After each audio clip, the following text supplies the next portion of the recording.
hope you are doing great today. Today we are going to talk about FairPlayTube project structure. Remember, FairPlayTube is a Blazor WebAssembly project oriented to have a video sharing portal focused on users and transparency, right? Okay, so FairPlayTube is, you will currently see something like this, which is the current state of the project as we have it, right? You will have a list of videos that we have already uploaded through this system, right? And you will have a couple of components, right? We will be showing the duration, right? We will be showing the ability to check the insights right in here. We will be seeing things like the monetization links that the user owner of that video has configured. We will be able to see the video description too, right? And the videos. You will also be able to search by keywords. So here we have a small searchable dropdown, and you know that you can search for any of these keywords. The other one thing that you could do is see that you have here like one video, things like that. You can actually do something like this, to video or one video, right? And that will also search for the ones that only have one or two videos, right? Okay, so how did we implement this, right? Before I forget, actually we also have the Azure AD business to consumer or B2C authentication, and we also implemented Azure Q&A to be able to have a small knowledge base for users to do questions and get answers, right?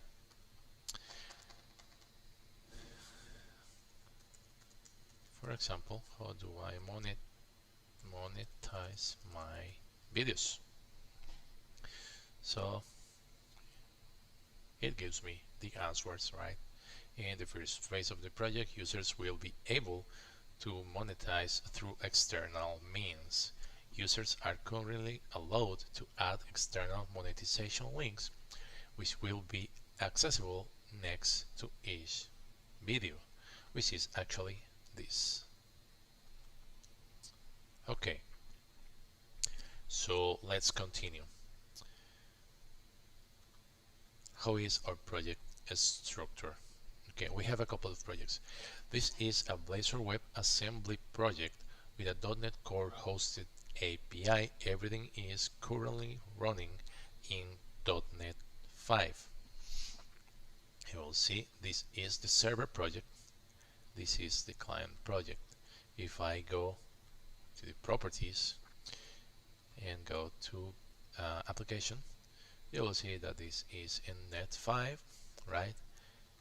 The client project is in .NET 5, and every other project is also in .NET 5. Now, technologies that this project uses are Blazor WebAssembly with .NET Core hosted API, Microsoft Azure AD B2C, Active Directory Business to Consumer, Entity Framework Core, Azure Video Analyzer for media, or Azure Video Indexer, Swagger, of course, too, and we will be using other technologies too from the Azure stack. We will be using Azure Translator, we will be using Azure Speech, we will be using, we are actually using Azure app configuration or application configuration, right? so we don't have our configuration in our local file. Instead, they are in an Azure resource, right? That way, when we push the changes to our GitHub repository, we don't have to push that configuration. Okay, so let's see, where do we start? Oh, we are also using Azure SQL, and we have here a database project. So when we create projects that require a database and we are using SQL Server, something we like to do is create a database project in here, because we believe in designing your database first to make sure you accurately create all of your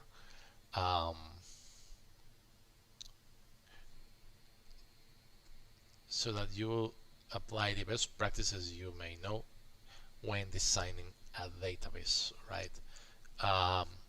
You can do this with entity framework migrations and create the table from the database from the code itself, right? But that usually cause your database to not have the best design, and it usually ends up being strictly tied to your application models, types and formats, which should not really be that way. Okay, so yeah, we rather to design the database first, apply unique indexes, the primary keys, name the constraints, right, and generate the database from the database project, right? So you see that in this one we have it. We have a DBO schema, all right. We have the tables, and we have here a couple of tables. So among the tables we have application user, right? Application user has a couple of columns, right? Application user ID, which is a big int, and it's going to be the primary key.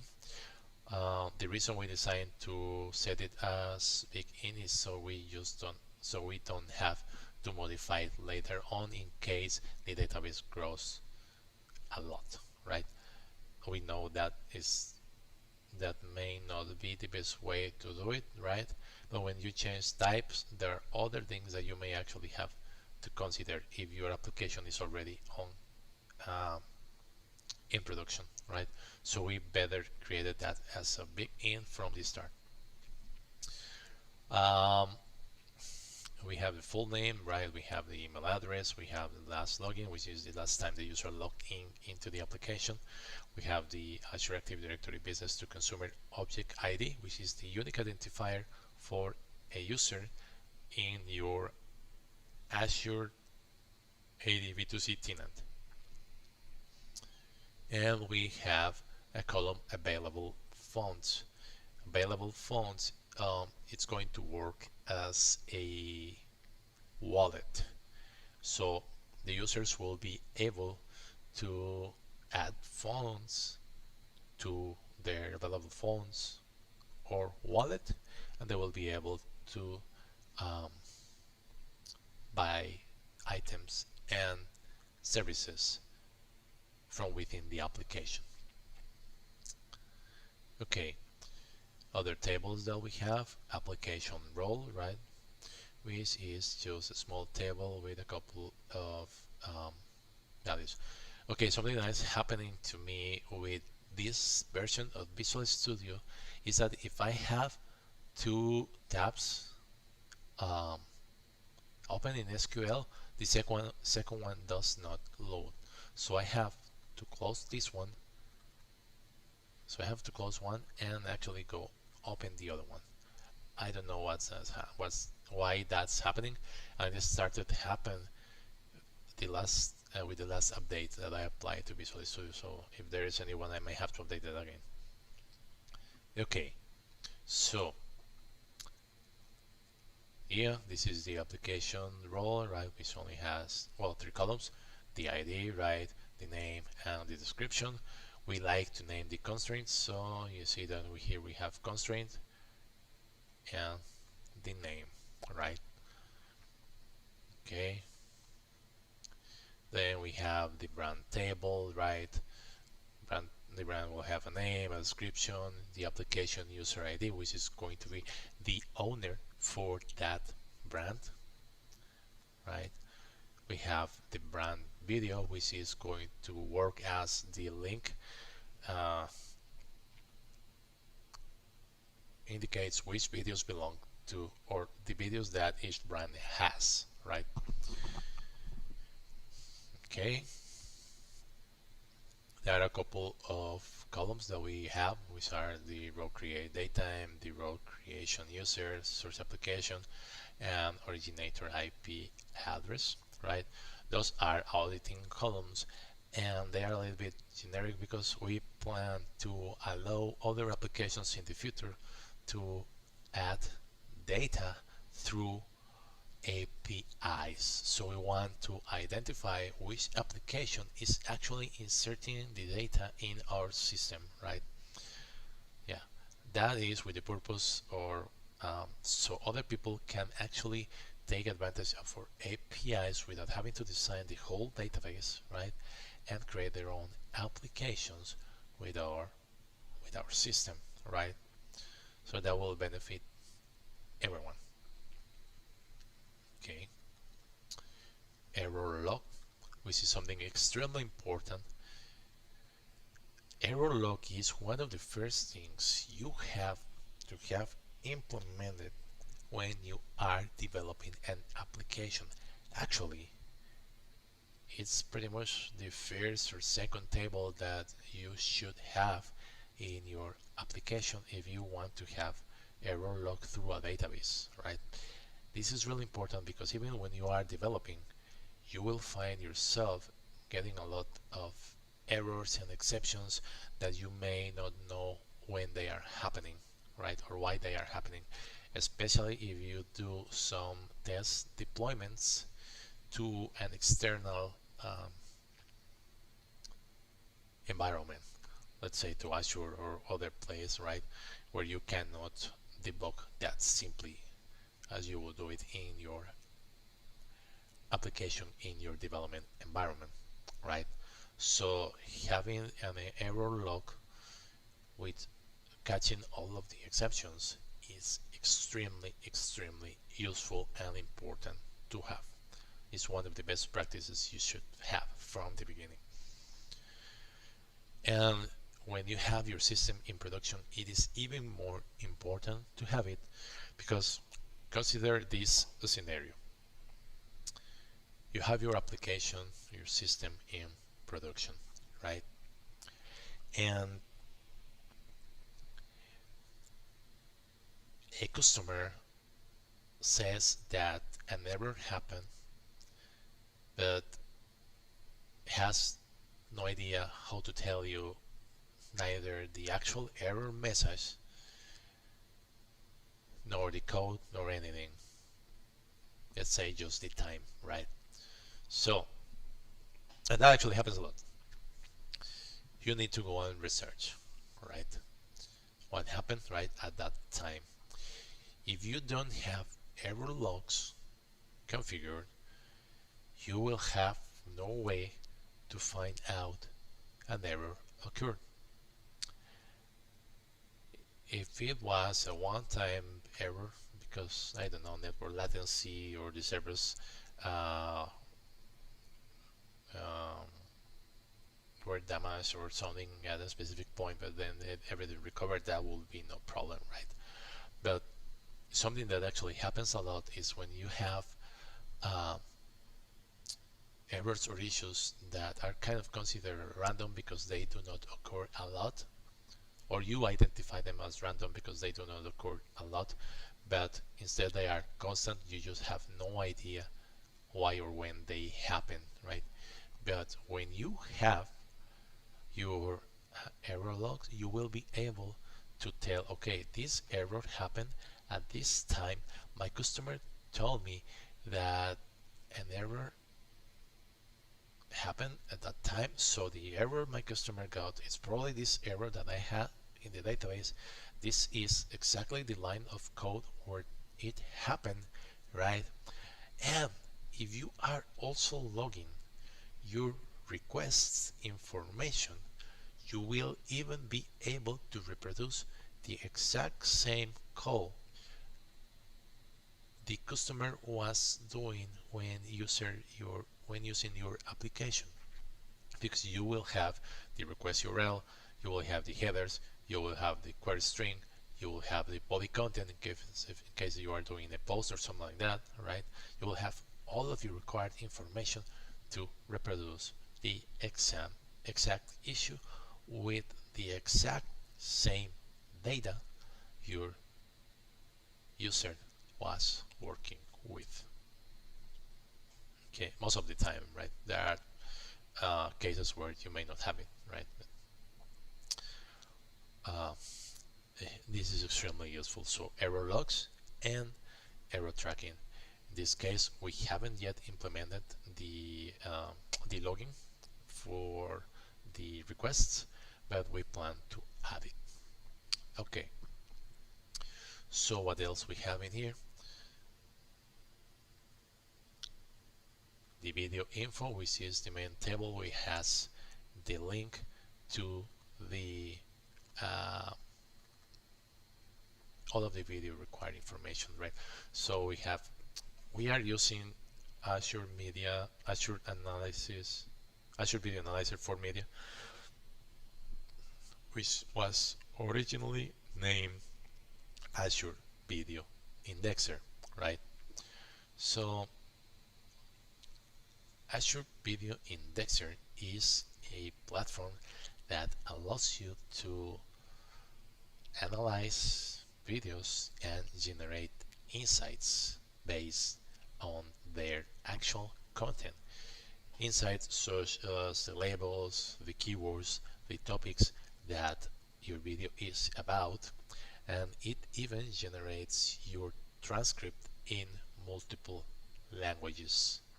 So even if your video is recorded in English, as I am talking at the moment, when I analyze, or when Video Indexer analyzes the video, it will generate a transcript in other languages. Of course, that technology is not perfect yet, right? No machine learning or deep learning, none of those technologies is perfect yet, right? And speech is really difficult to be really accurate, because we all speak really different. And in case of English, as you may notice, this is not my native language, right? So there are even words that I do not pronounce as they should, because I may not even know which is the correct way to pronounce them, right? And there are words that I just don't know, right? And that actually makes it a little bit more difficult to identify the correct transcript from the audio that you are generating. However, Azure Video Analyzer for Media, or Azure Video Indexer as it was previously known, also allows you to modify the generated transcript. So that's one of the great advantages of it. Now, Azure Media Services work with the concept of location and accounts. So you will get an account ID and you will get a location. The default location you can create a trial account, and the location for the trial account will be location, and the video ID will be generated when you upload or index. When you upload the video, the account you will get it. The account ID you will get it as soon as you create your account, right? And the name and description, all that, you can pass it and select it, right? Or at least from our application, right?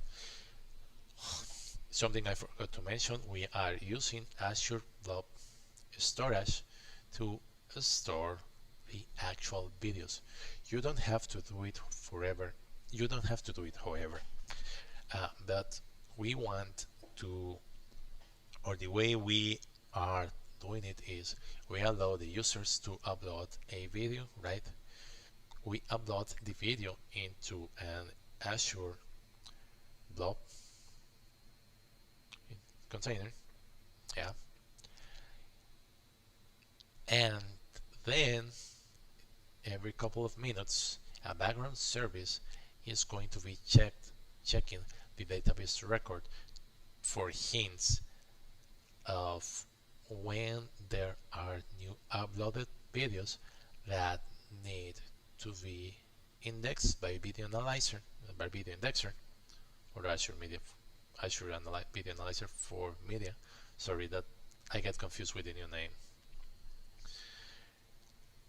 And then it will proceed to index the videos, and when that finishes, and the service will mark them as ready, and when they are ready, users will be able to see those videos in the application. Okay, and then we have things like price, because we are also going to allow users to sell the videos. Okay, so that's the database project, right?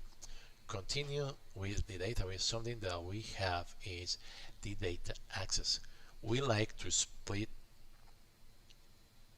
in multiple projects, right? And the data access, we like to have it in a separate project dedicated to the data access, because we auto-generate the classes with the EF Core Power Tools.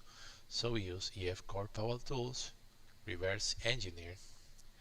We choose the database project that we have in the solution. We click OK. We select the tables that we want to generate the classes for. We configure which is going to be our entity framework context name, which is going to be our namespace, where in which folder our models are going to be stored, and in which folder our contexts are going to be stored. Now, I like to work with data notations over Fluent APIs, right? Especially since I am auto-generating everything. And that's just my personal preference. I like to work that way. I hit OK. Everything is going to auto-generate. It auto-generates all of this, and you see that in our data access we have the data. It generated the context, right? It generated the tables, the DB sets, etc., right? It generated all of the mappings, all that. It generated, well, this is a partial class that we added because we are overriding certain functionality in save changes. And here we have our models, right? Something that we have is we have some partial classes to indicate, for example, see this user external monetization. We created a user external monetization partial.cs, which implements this iOriginator info.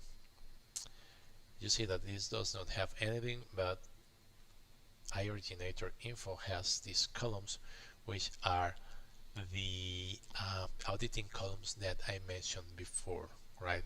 So the way that works is in our partial class for the context, the save changes methods invoke this validate and set defaults, and it goes to find all of the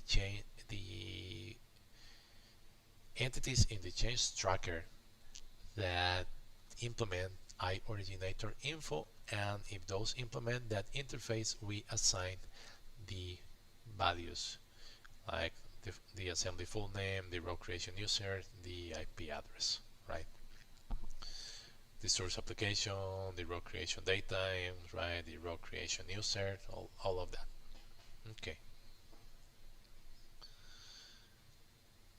So let's close this and let's continue.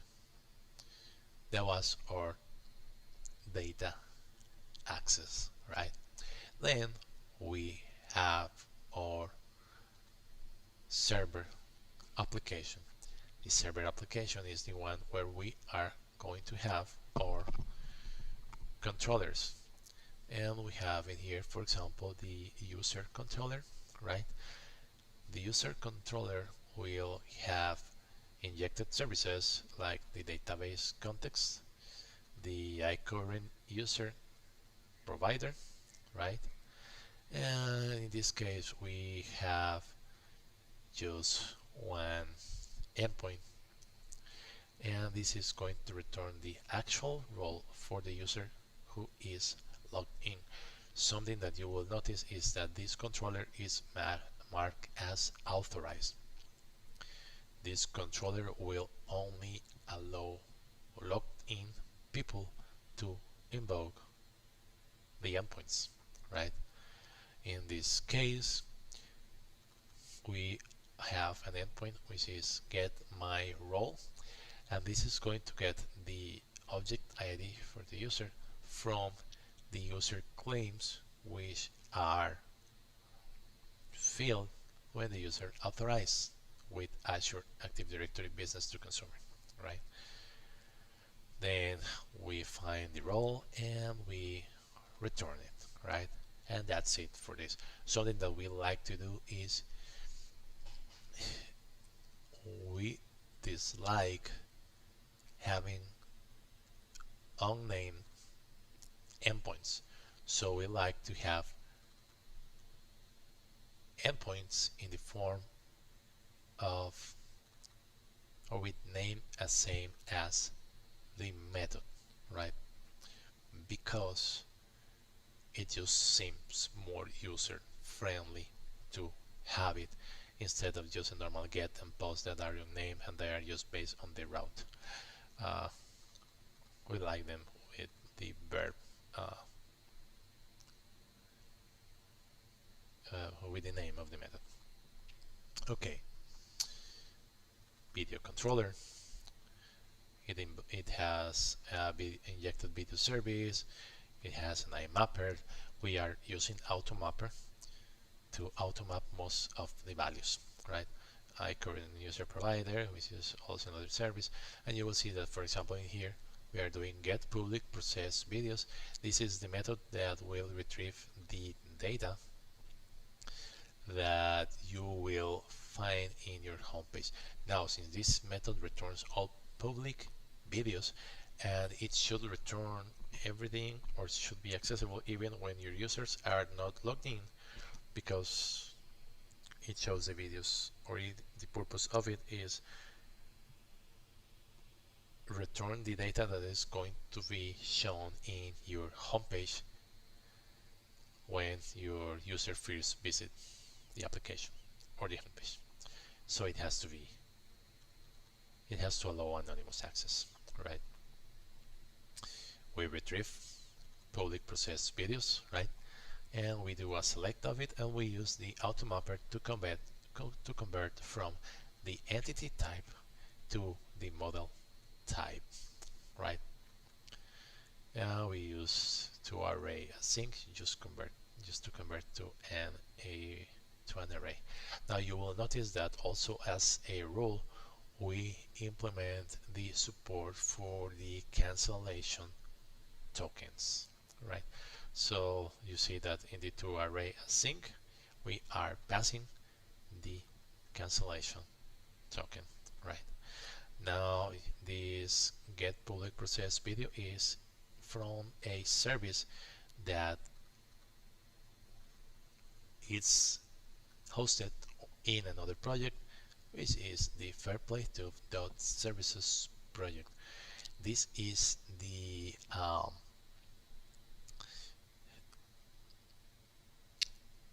project that will have most of the actual business logic, right?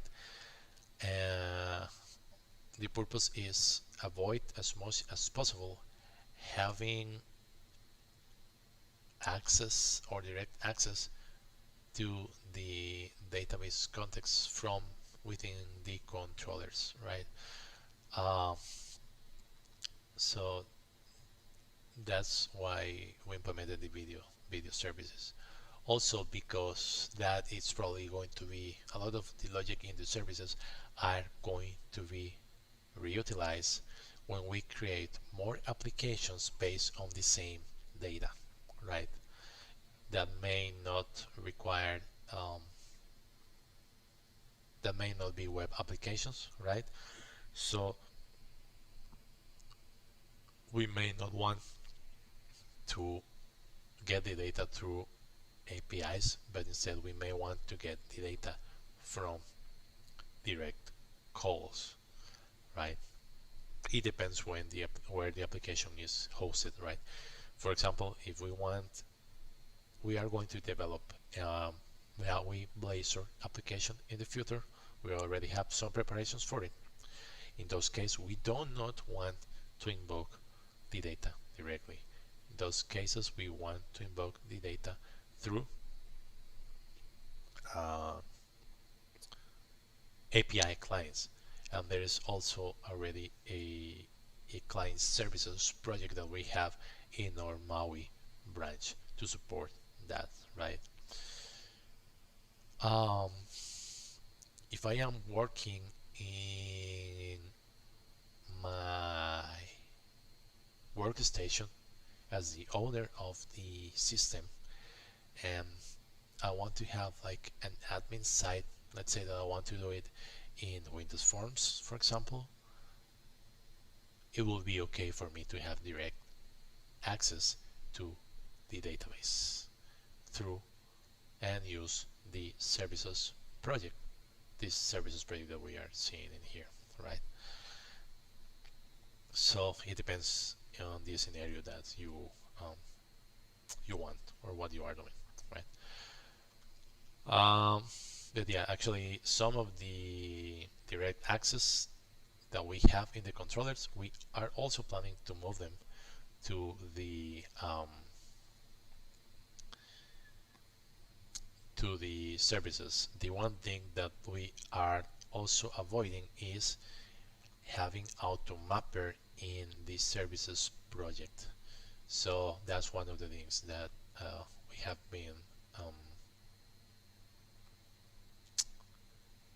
figuring out the best way to do it without creating a really complex architecture that are really confusing for people learning programming or .NET, right? Okay.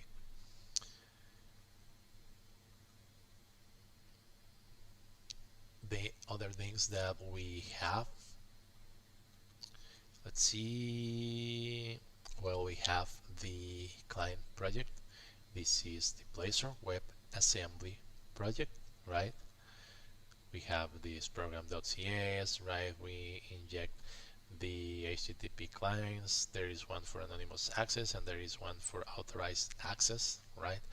We configured the Azure authentication. This is modified in order to support adding custom claims, right? So you will see that here we add custom account claim principal factory, right? And it goes to the get my role endpoint that we saw before, and if the user role is not empty, the claims identity, we add a role to the claims identity, and this will have either user or admin, and that is what we are taking advantage of in our pages to be able to do things like this: authorize roles and this. So this page is going to be accessible only to the users who have user role among them, right?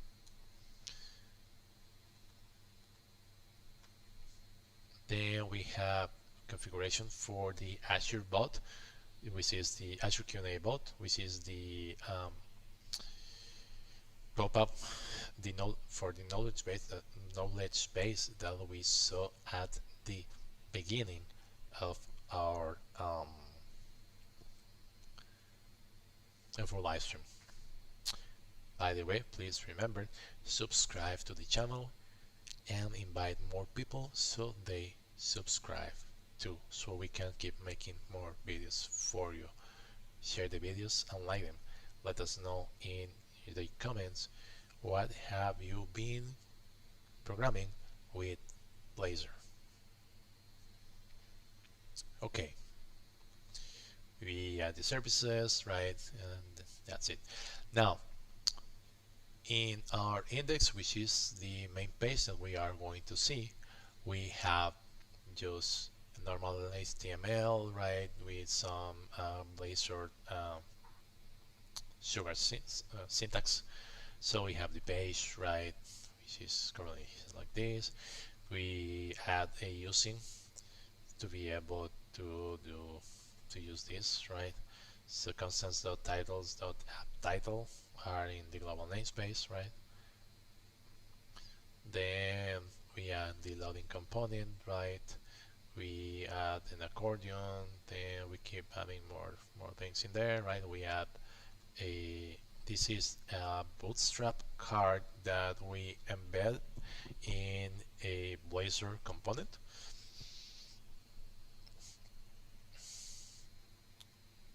And that's it, and this is configured to be an accordion, so we can collapse it.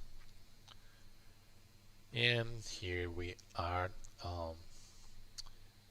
using the video list component that we created, and the video list component is actually defined in another project, which is a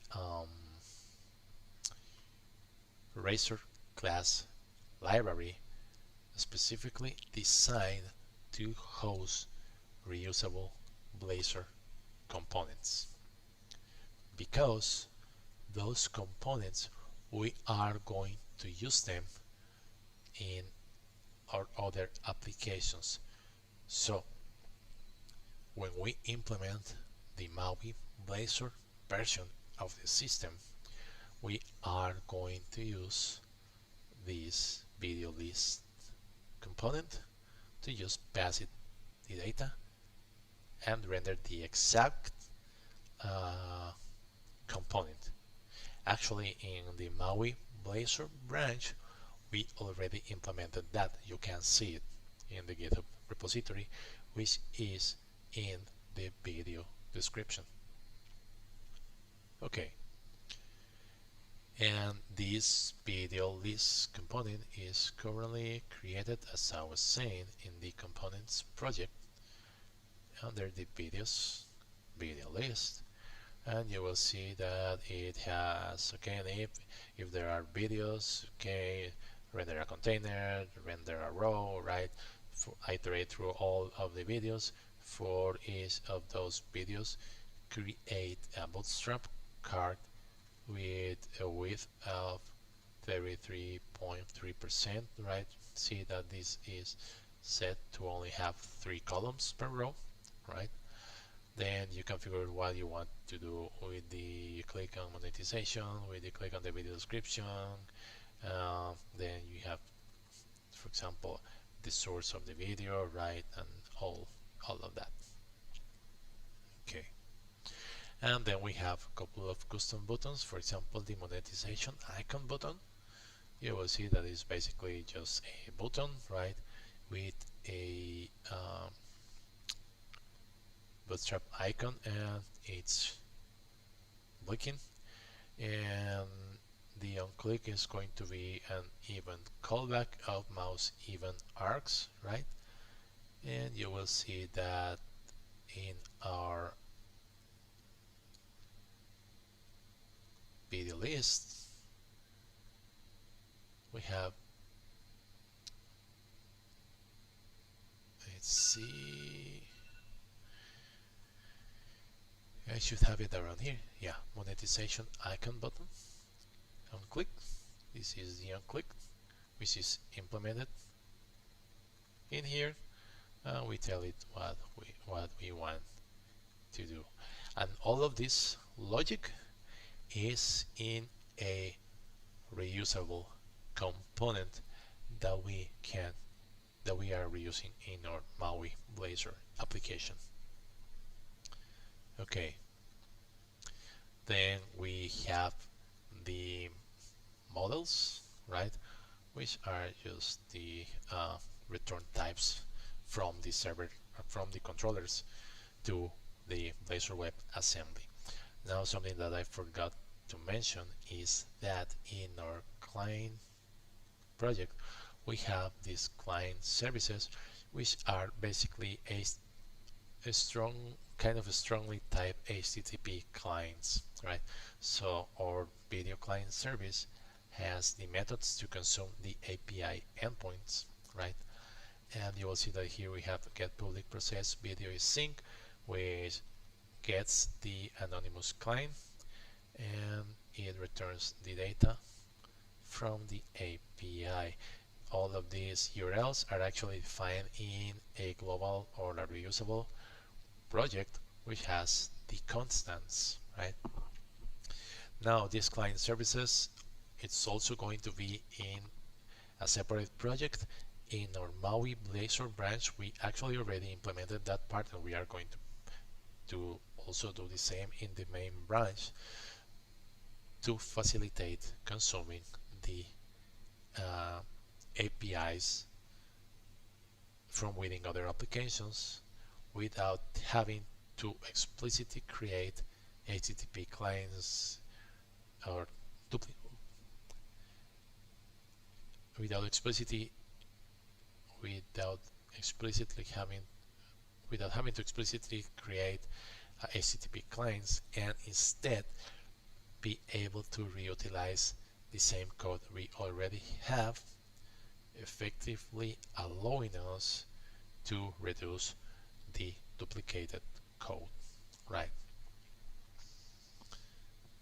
You can see the MAUI branch where we implemented the call to this method from within the MAUI application when these are in another project, right? Now, last, but it's actually one of the most important things in every project, we have the automated testing project, right? Now, if you have really good knowledge in automated testing, you will know that you will have unit testing, right? Integration testing, functional testing, and system testing, right? Or end-to-end testing, right?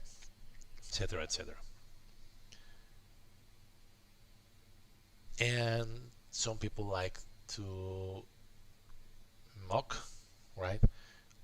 Create mocking, right? Which is basically just create fake objects, and allows you also to redirect the flow or mock the responses instead of calling your real application. Now, that is good. It's one of the best practices in testing. However, many times that creates what you will call a flow redirection, which means that certain parts of your application are not going to be tested because you are redirecting your flow to how you have it configured in your testing project, right? So you will notice that in most, usually do that through the use of interfaces, right? So for example, the services that you have, they implement a something service, right? And then you implement a couple of classes that will have a special they will have the actual implementation, right, depending on what you need to do with the implementer of that interface, right? Some people take advantage of that to redirect the flow in the automated tests, right? So some people even go further and create in the test project, create classes that implement the interface and create a totally different flow from your application, right? So sometimes you have to do it, right? Sometimes there is really no way around it. But that means that certain portions of your application are not going to be tested because you are not testing the normal flow of your application. You are redirecting certain parts of the normal flow in pro of your testing configuration, right?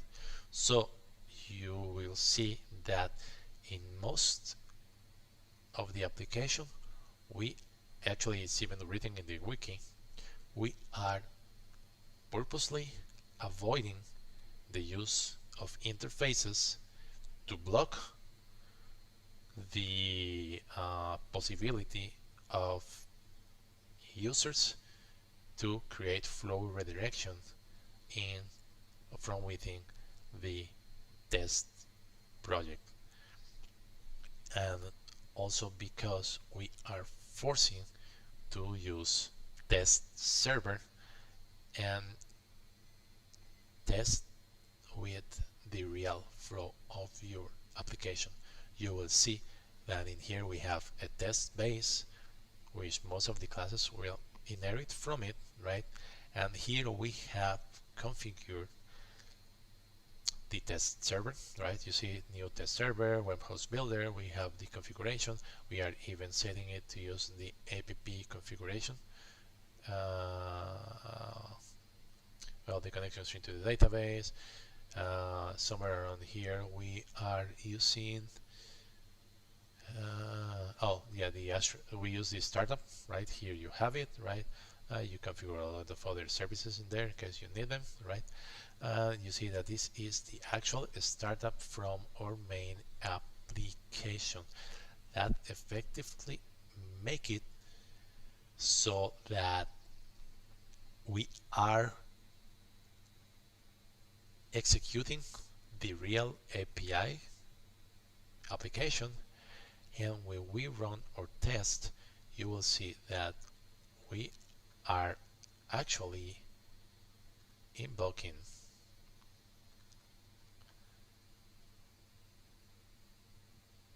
the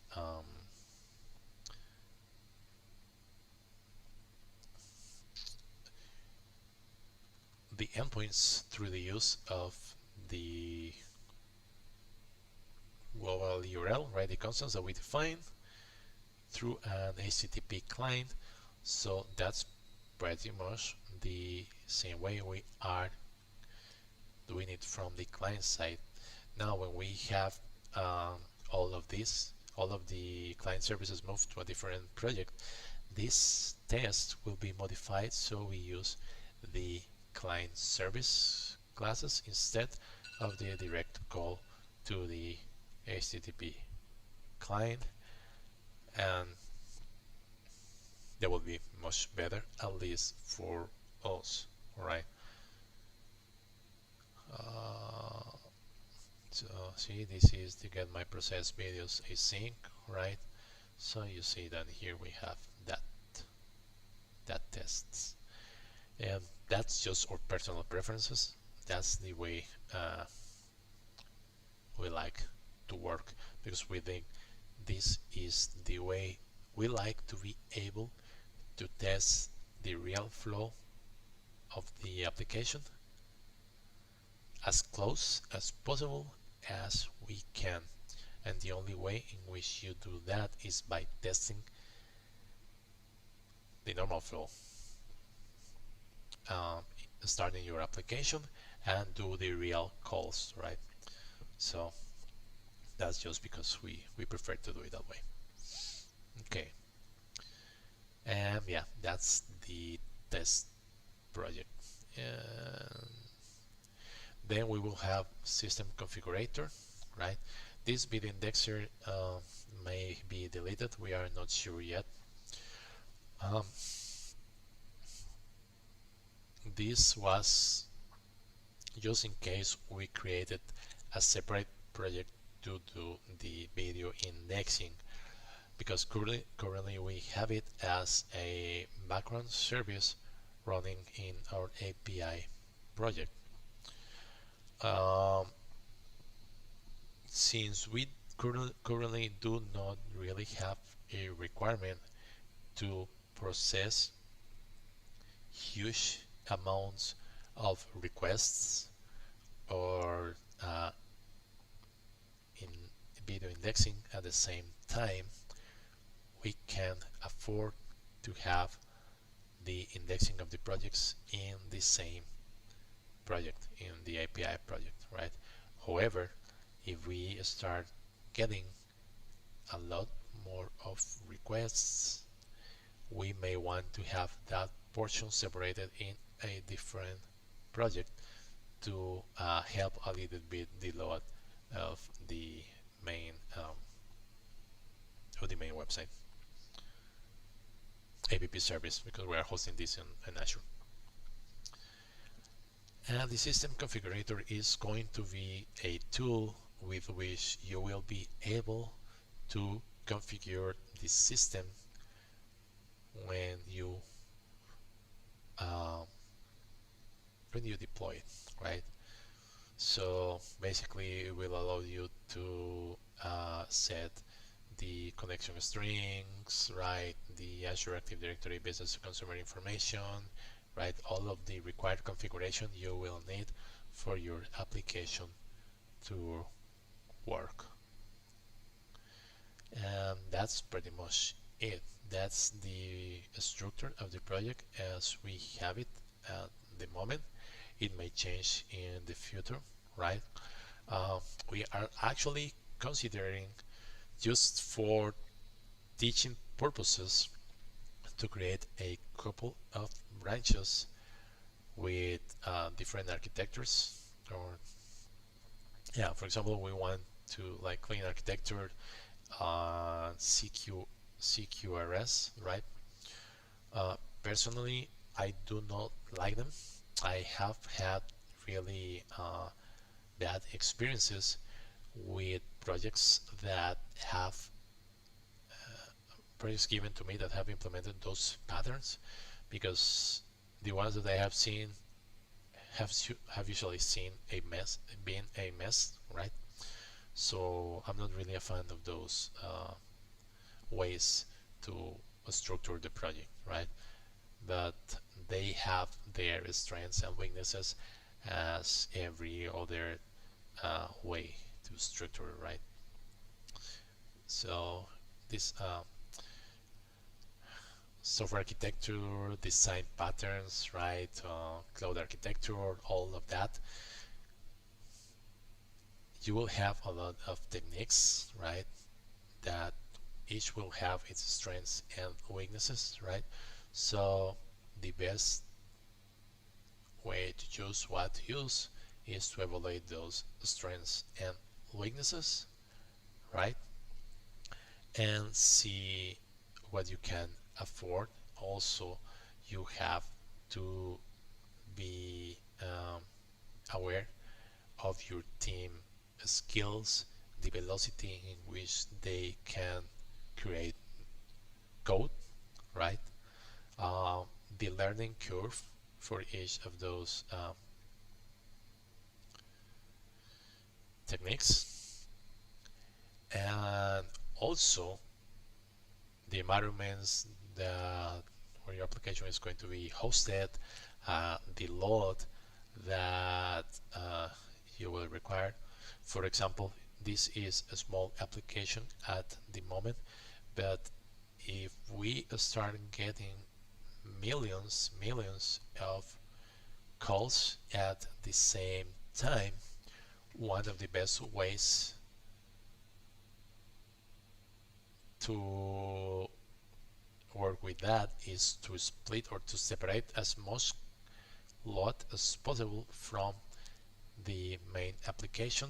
So kind of converting this in microservices, calls to Azure functions in the processes, on the application processes, that allows us to do this, right? Of course, the more separated you have and the more deployment artifacts that you have in your architecture, the more complex your deployment will get, right? And the greater need to have best practices such as logs, error logs, request tracking, and instant notifications to administrators when errors happen, especially if they are critical. But yeah, that's it. So that's it for now. I hope this has been useful for you. Please let us know how you will be using FairPlayTube. This is the video this is the system we have been creating. We will actually create more functionality on it. You can see the Github repository is actually full of tasks that we are going to be developing. We are also inviting the community to start helping on it if they want to see the project success, right? This project is going to be growing as much as we can, and hopefully this is going to be really useful for everyone. Okay, thank you very much and have a great day. Please remember to subscribe and invite more people to subscribe to the channel. Have a great day.